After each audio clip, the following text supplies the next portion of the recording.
এটা হচ্ছে যে পলি মার্কেট, হচ্ছে প্রেডিকশন সাইট আরকি। যেকোনো বিষয় নিয়ে হচ্ছে যে আপনি one kind of betting site. যেকোনো বিষয় নিয়ে বেট ধরতে পারবেন। ক্রিকেট, যেকোনো ইভেন্ট বা যেকোনো বিষয়।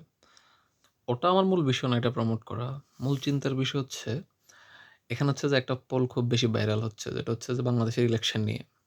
যেখানে হচ্ছে যে দেখা যাচ্ছে যে বিভিন্ন পার্টি হচ্ছে যে একটা প্রেডিকশন দিচ্ছে। আ বিশেষত এই যে বিএনপির ৭১% বা জামাত ২৮, ওটা কোনো আলোচ্য বিষয় না। আলোচ্য বিষয় হচ্ছে যে কত মানুষ বা হচ্ছে যে কত টাকা হচ্ছে যে এই ওয়েবসাইটের পিছনে বাংলাদেশের মানুষ খরচ করতেছে। এখানে একটা অ্যামাউন্ট দিছে যেটা হচ্ছে যে $২,৫১,৪৯০ এক ইউএসডিসি সমান হচ্ছে যে $১ সমানই। প্রায় $২.৫ লক্ষ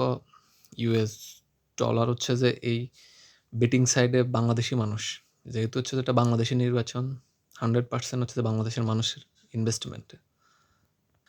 এই এখানে হচ্ছে যে পার্সেন্টেজ গুলা বা স অনেক কিছুই হচ্ছে যে ওরা হচ্ছে যে অনেক অর্গানাইজ একটা হচ্ছে যে ভিন্নধর্মী বেটিং সাইট।